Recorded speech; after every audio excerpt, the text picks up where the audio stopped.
mati di kayu salib, Yesus menghapuskan setiap dosa-dosa kita. Yesus membersihkan kita, menyucikan kita, membenarkan kita pribadi-pribadi yang kudus, yang benar.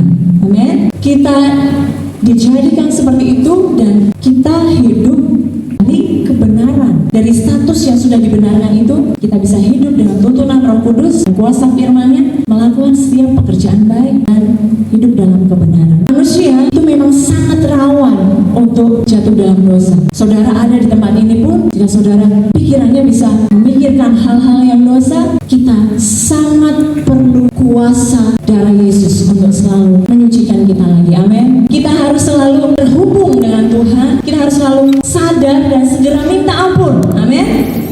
Segera minta ampun.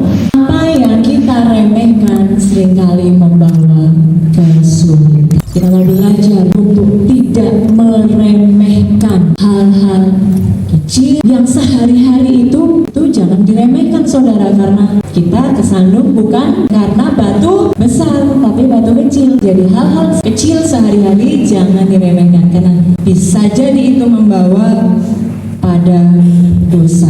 Dosa itu seringkali menawarkan janji-janji yang tidak dapat dipenuhi. Dosa menawarkan janji-janji yang tidak dapat dipenuhi.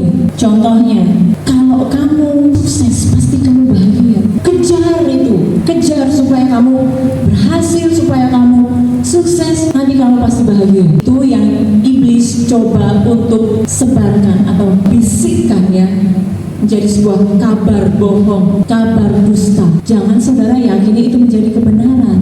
Amin. Karena sebenarnya seperti Hawa di Taman Eden ketika iblis bilang, kalau kamu makan buah ini, kamu akan serupa dengan Allah. Itu kan dusta atau saudara? Kalau kamu makan buah ini, kamu serupa dengan Allah. Padahal tanpa Hawa makan buah itu, Hawa sudah serupa dengan Allah.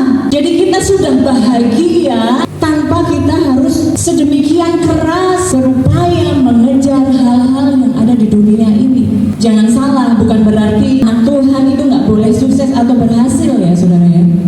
Boleh. Toh janjinya Tuhan juga kelimpahan dalam segala sesuatu. Bahagia, sukacita, damai sejahtera itu sudah ada dalam kita. Jadi kita bisa dengan bahagia, dengan sukacita, bukan dengan tertekan, bukan dengan kerja keras banting tulang, kepala jadi kaki, kaki jadi kepala. Kalau yang di dunia kan seperti itu ya. Kita bisa dengan sukacita bekerja dengan rajin, bahkan saat tidur pun Tuhan akan memberkati kita. Amin. Nah, janji-janji iblis atau tipu muslihat iblis itu hal-hal itu. Kamu akan bahagia kalau kamu sukses, atau dia balas kamu sudah disakiti seperti itu, kamu sudah dihianati, balas supaya kamu puas, supaya dia belajar, supaya dia tahu rasa. Itu juga adalah tipuan atau dusta si iblis. Kita akan mengalami kepuasan atau kelegaan bukan ketika kita membalas kejahatan orang lain pada kita, tapi ketika kita memberikan ampun, ketika kita memaafkan, ketika kita menunjukkan kasih kita kepada orang tersebut. Karena kita sudah menerima kasih dari Tuhan, sehingga kita bisa mengasihi orang lain. Dosa membuat kehidupan yang kita lewati itu seperti jalan batu-batu. Saudara pernah jalan yang melewati jalan yang nggak seharusnya, misalnya pakai Google Map atau apa gitu ya. Itu kalau bukan jalur yang sesungguhnya pasti akan berbatu-batu dan goyang-goyang gitu ya saudara ya. Tapi kalau kita ikuti jalan yang benar, itu akan lurus, halus jalannya, akan nyaman perjalanan saudara. Nyaman kalau kita jalan di jalan yang benar. Amin. Dosa itu membuat kita membayar lebih banyak dari yang kita mampu.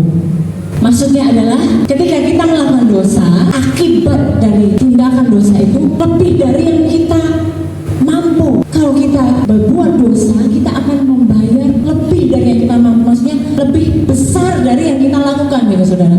Jadi kalau misalnya saja dalam suatu hubungan, ya, misalnya dalam suatu hubungan suami istri, ketika ada dosa ketidaksetiaan di situ, maka saudara akan membayar besar. Tidak ada hubungan suami istri saudara yang terganggu, dengan anak-anak saudara akan terganggu, dengan Tuhan juga terganggu, dan pada akhirnya saudara akan saudara akan lihat strategi iblis, rencana iblis akhirnya adalah kebinasaan. Harga yang besar yang harus dibayar. Kalau tanganmu menyesatkan engkau, membuat engkau melakukan kejahatan, potong tangan itu. Artinya dengan satu tangan daripada tanganmu utuh tapi kamu masuk neraka gitu loh saudara. Bisa ditangkap? Kalau matamu menyesatkan, cungkil. Jangan sampai kamu karena dosa yang disebabkan oleh mata itu masuk neraka. Itu juga menjalar saudara, menjalar lebih cepat dari yang kita bayangkan. Kita melakukan dosa walaupun tidak ada yang tahu, tetapi itu sebagai suatu kuasa yang akan mempengaruhi kehidupan kita ke berbagai aspek, ke banyak orang di sekeliling kita juga. Sebab itu sama seperti dosa telah masuk ke dalam dunia oleh satu orang, dan oleh dosa itu juga maut. Demikianlah maut itu telah menjalar kepada semua orang, karena semua orang telah berbuat dosa. Siapa yang menyangka karena satu orang sampai sekarang triliun orang juga menjadi berdosa.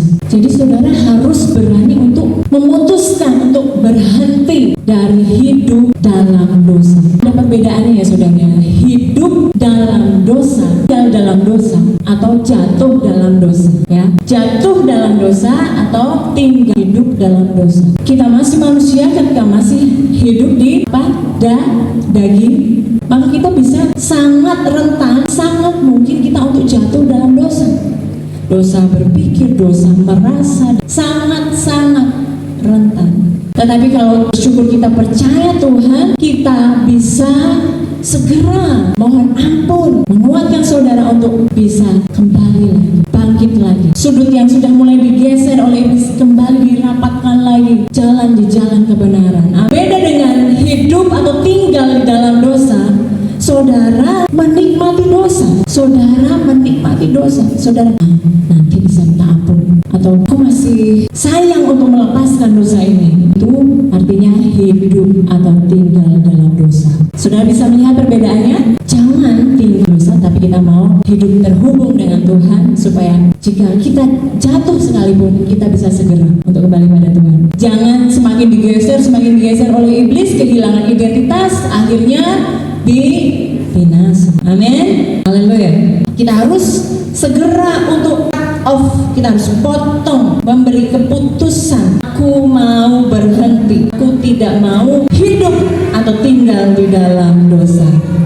Karena semakin kita memberikan kesempatan untuk dosa memberi pengaruh pada kita, besok aja deh, nggak ada yang tahu ini, nggak apa-apa lah.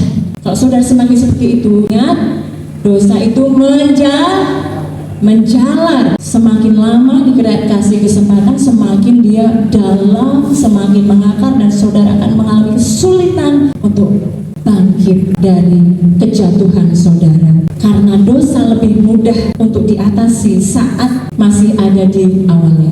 Ketika dosa mengetok ya, ada di kitab Hikmat, lihatlah dosa mengetok di depan pintu, baru tok gitu ya. Saudara harus segera, Roh Kudus ingatkan saudara, oh iya Tuhan, ini dosa, harus jauh-jauh, jangan dibukain, jangan dipersilakan, silakan masuk. Dengan ramahnya saudara sambut, saudara akan segera dikuasai oleh dosa. Malu, kita sekarang aja kalau bayangin apa yang kita lakukan dulu, pasti ada rasa malu ya kan. Perbuatan yang rupanya tidak baik itu, karena mungkin dulu kita nggak ngerti ya, kita belum mengerti kalau itu bukan yang Tuhan berkenan. Sekarang merasa malu, tapi puji Tuhan ada Tuhan sehingga identitas kita dipulihkan. Amin. Karena kalau ya, saya seringkali melihat foto-foto ya, foto-foto Bapak ada dokumentasi gereja gitu ya, dari sejak kecil sampai sekarang. Saya kalau lihat itu orang-orang yang dulu ternyata sangat sedemikian rupa melayani Tuhan, tapi sekarang sudah nggak tahu di mana. Itu karena mereka sebagian yang kehilangan identitas mereka karena merasa malu. Mereka tidak melayani Tuhan lagi, mereka tidak ke gereja lagi, mereka harus membayar lebih dari yang mereka mampu bayar. Buktinya dia juga itu melakukan dosa yang sama, hidupnya baik-baik saja. Ingat, strategi atau rencana iblis adalah mencuri, membunuh,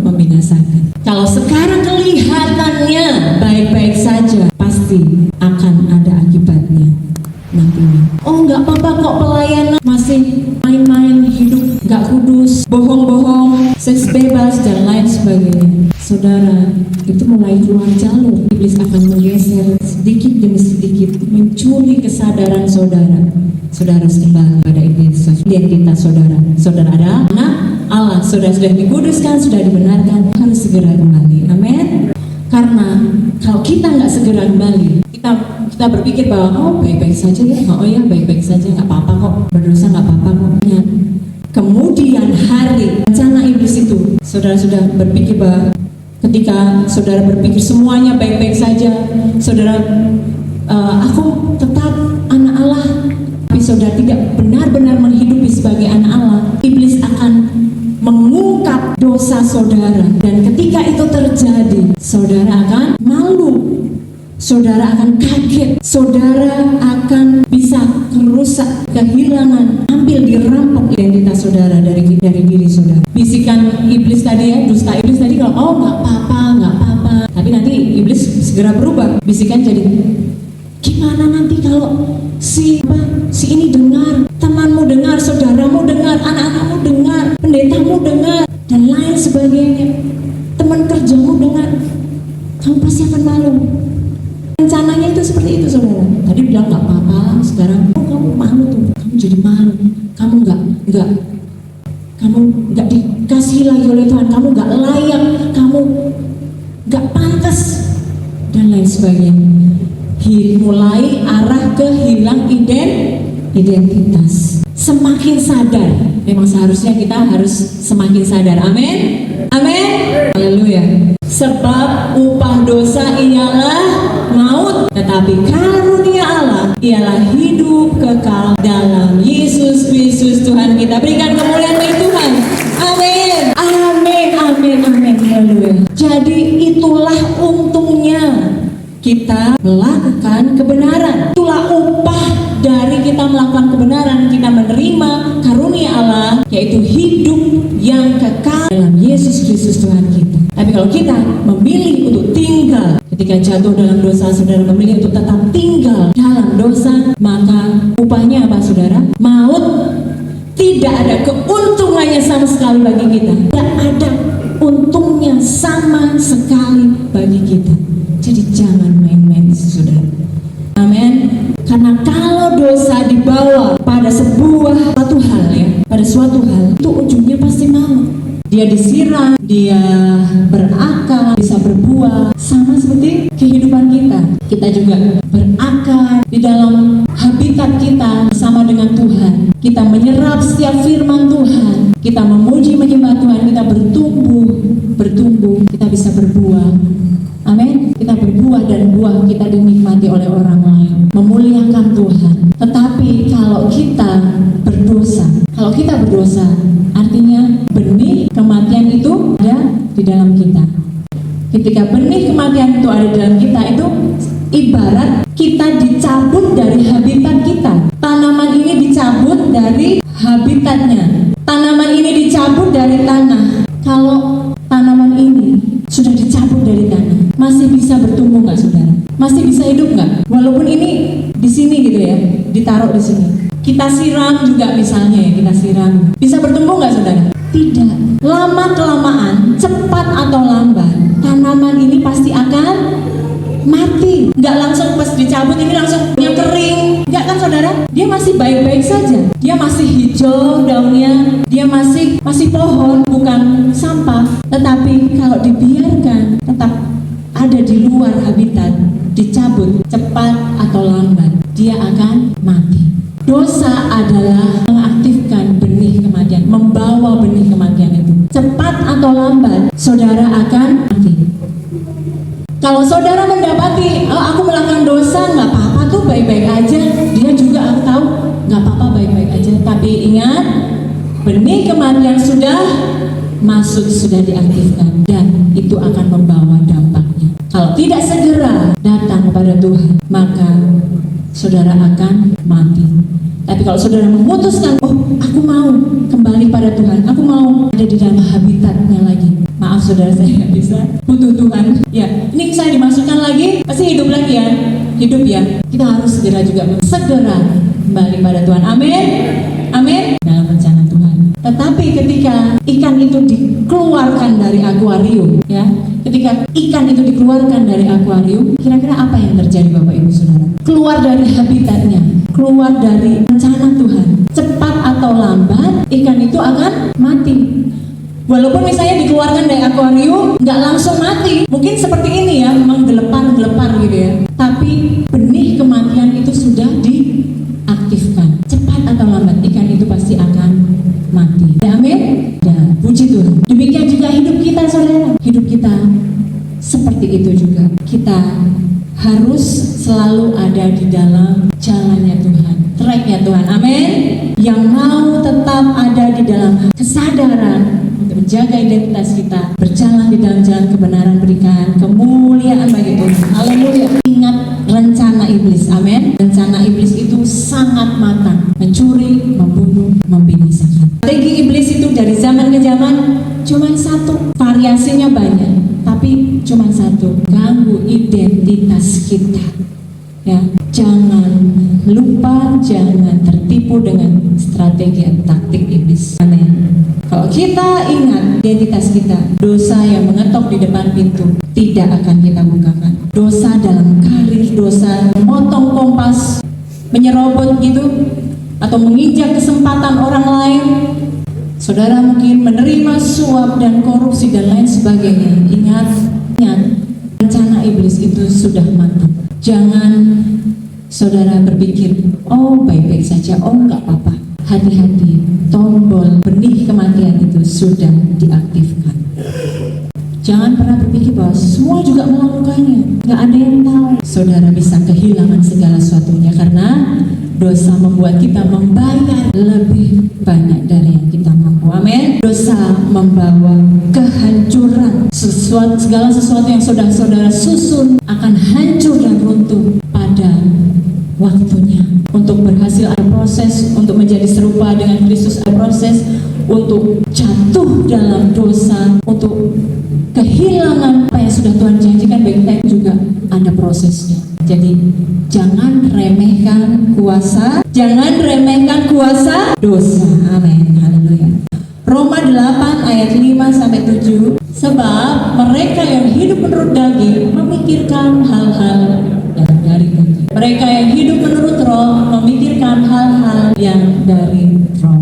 Karena keinginan daging adalah maut, tetapi keinginan roh adalah hidup dan damai sejahtera. Sebab keinginan daging adalah perseteruan terhadap Allah, karena ia tidak takluk kepada hukum Allah. Hal ini memang tidak mungkin baginya. Amin saudara. Keinginan daging kita nggak mungkin karena kita masih ada dalam daging. Amin. Tapi kalau kita terus mengasah, terus terhubung dengan Tuhan, kita akan semakin sadar, semakin sensitif, semakin tahu, peka keinginan Tuhan itu apa, keinginan Roh Kudus apa.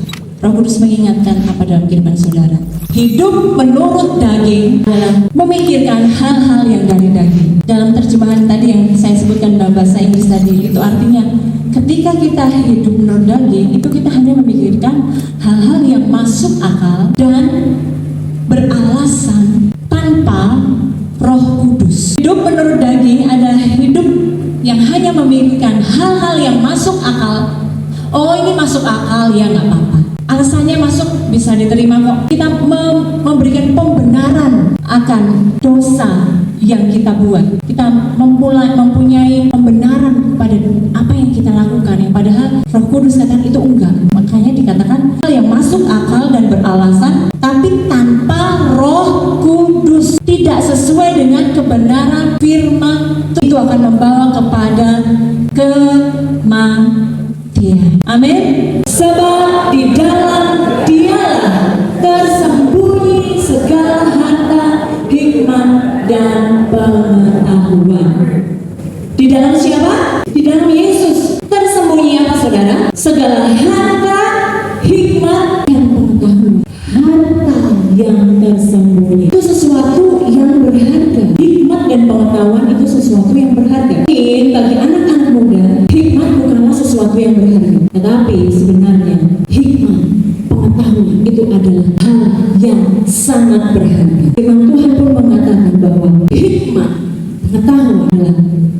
harta yang berharga. Hikmat itu melebihi emas dan perak.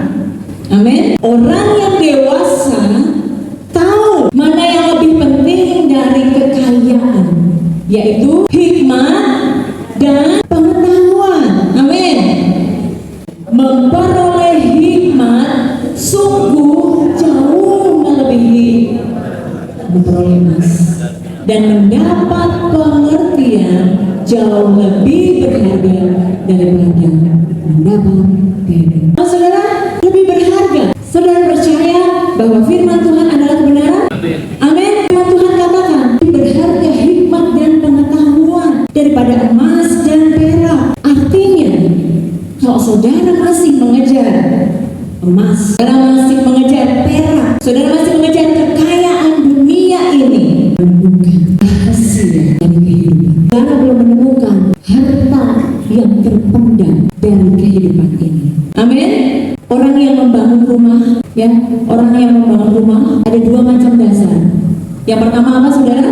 Membangun di atas batu. Kemudian yang satunya membangun di atas pasir. Membangun di atas apa? Batu.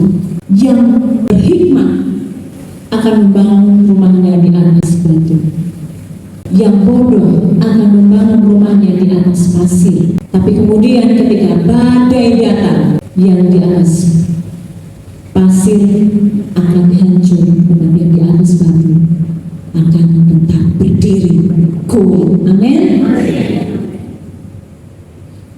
Karena tidak ada yang sempurna, tidak ada yang anak lahir langsung lari, kadang jatuh, sedikit lebih repot, tapi harus bekerja keras juga.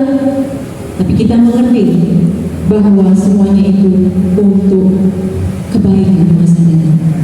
Mungkin akan ada keributan-keributan, ada yang gak setuju, ngomel-ngomel dan lain sebagainya. Bahkan mungkin ada yang, aku mau pindah gereja aja.